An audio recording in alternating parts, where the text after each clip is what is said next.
other style is the S's. And you need these ones in your team because they're defined as being the glue that bonds a team together. A team without S's will be a team of individuals.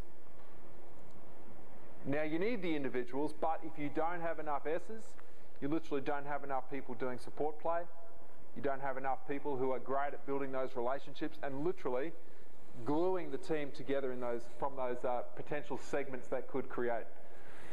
All right, you can see some of the S behaviour there. As it says, it's more about pace, so it's about how quickly or slowly they do things. If you've got players that turn up to practice, and they're always the last ones to get their boots on, they're always the last ones to sort of meander through the activities. They like to sort of have a bit of a chat with the people around them, but a lot quieter chat. They don't really talk loudly in front of the group, but they're the ones who will always come up later and have a quiet conversation with you. Okay, that's all S behaviour. Okay, now when we spoke about roles before, what if you allocate a role to an S person who's very relationship focused, and the role that you allocate to them is to hold everyone else accountable and to have those tough conversations. When someone isn't doing the right thing, they're the ones who are going to address it. How would that fit? Disaster, okay, because it doesn't come naturally to them. It makes it very, very challenging. Okay. All right, and the last one here is the C's. Put your hands up if you like to follow rules.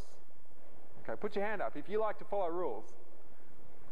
Okay, hands down. Put your hand up if you don't like to follow rules. If you'd rather do your own thing. Yeah, it's okay. Not a problem. There's no right or wrong with any of these profiles, but the C profile is the one which is defined by the degree to which you will follow rules. Why? Why do you follow rules? Well, if you're really high C, you follow the rule because it's a rule. All right? Now, we're not saying that the low Cs will not follow rules, but if you've got players on your team that when you give them the tactics, the strategy, they love to play a structured game, they're high C. All right? You've got players on your team that you give them the strategy, you give them the tactics, you give them all of this structure, and what do they do when they get out on the field? They play what they see, right? They see an opportunity and they take it, or they completely forget everything that you said. Now, there is a time and a place for both. Okay? A really successful team is going to have players that are structured, and it's also going to have a fair degree of players that are not structured.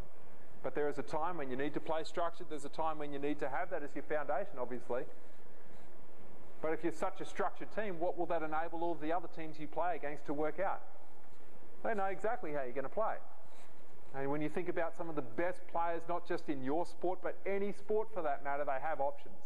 They don't just do the same thing over and over again. Okay?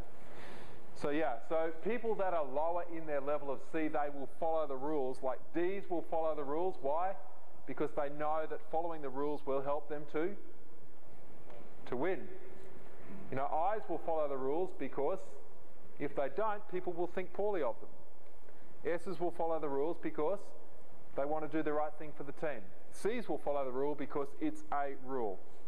Now, in certain organisations, for example, if you're talking about occupational health and safety, there are some rules which are completely non-negotiable, aren't they? But then there's some other rules which you could apply a bit of a blowtorch to, and you could maybe bend it a little bit. Who does that? Who sort of bends the rules?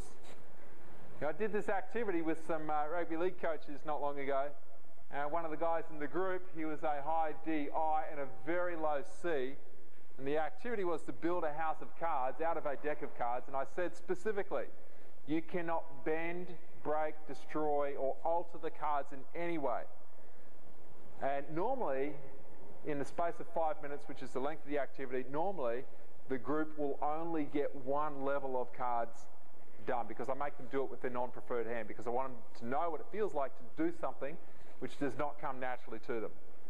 So they have to all do it with their non-preferred hand. They can only use that hand, and so they've got to work together as a team.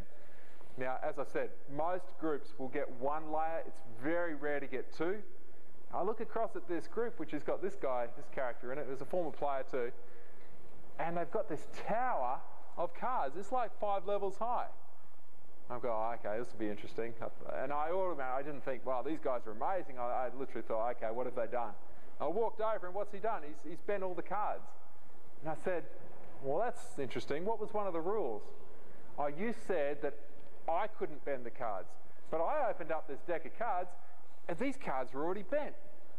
Yeah. So I just used them. And I said, you're right, you got me there. I should have read your report, because he did his profile. I said, I should have read your report. He said, that's right, because you know what it says in my report? Is so-and-so, my name, will find every loophole that exists. All right? And yeah, I didn't break the rules. They were already bent.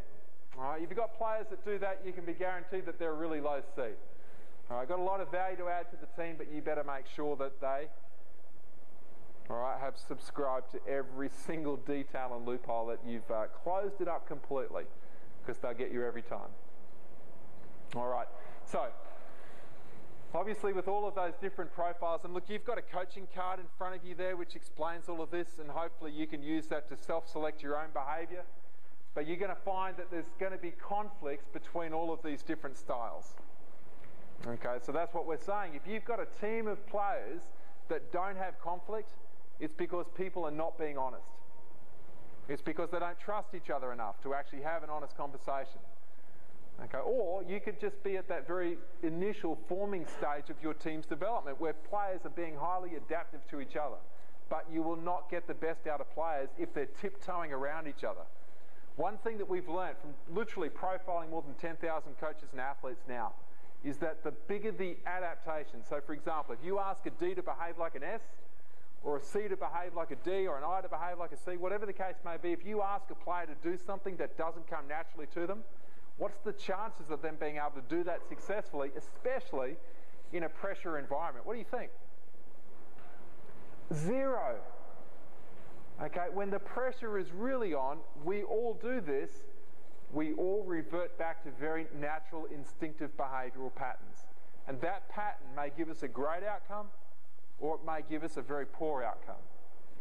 Now, hence the reason when we talk about, and not many teams do this, okay, it's starting to get a little bit bigger. When you think about things like neuroscience and your brainwave patterns and activities, your ability to remain composed is going to completely define your success. Because you think about any great player, what are they able to do under pressure? They can actually remain composed enough to make a quality decision. Now, I know your sport is all about decision making. There's not an AFL conference that I go to where someone is not presenting on decision making. But decision making is all about composure. Okay, but it's not an easy thing to do. You know, I was fortunate enough to spend some time, and I was working with the US Olympic rowing team the last couple of years. They have their base in San Diego. We spent a whole day training with the Navy SEALs, and their base is on Coronado Island, and they were speaking about composure. That's the one key thing that they do so well, so that when they're in a combat situation, they have a strategy to remain composed. And it was just really interesting. It's everything we speak about as coaches and athletes. You know, it's a universal success. And so if you can develop that composure, deep breathing techniques, taking a step back, looking at the bigger picture before taking a step back in, you know, there's a lot of... So if you're a coach, you can sort of start to develop that composure with your players. What it will enable them to do is make better choices, and under pressure perform adaptive behaviours, so they just don't revert back to instinctive stuff, which may not give them a great outcome. Okay, all of these notes are in your books, but we're basically finished for this particular session. We present this over usually an entire couple of days, so I've just compressed it all for you guys. I hope that you get some value out of that. The key things, we've got a stack of resources on our website. They're all free. We have a massive role in sport. We get about 20,000 coaches a month looking at our site and downloading all sorts of different materials. We're always putting out new articles. And so we just see our role as supporting coaches as best we possibly can. And if we can do that for you, then we're really happy. All right, I hope that you enjoy the rest of your respective conference. So thank you. Thanks. Everyone, this is actually the third time I've heard Bo, and each time I seem to get something new, which is obviously good for me. One thing I would recommend to everybody, if you do have the finances, is to get your players to do that disc analysis. I did it a couple of years ago with the umpiring group, and it really helped from a coaching aspect in development of them. Can we just give Bo a round of applause, and thank you for his time.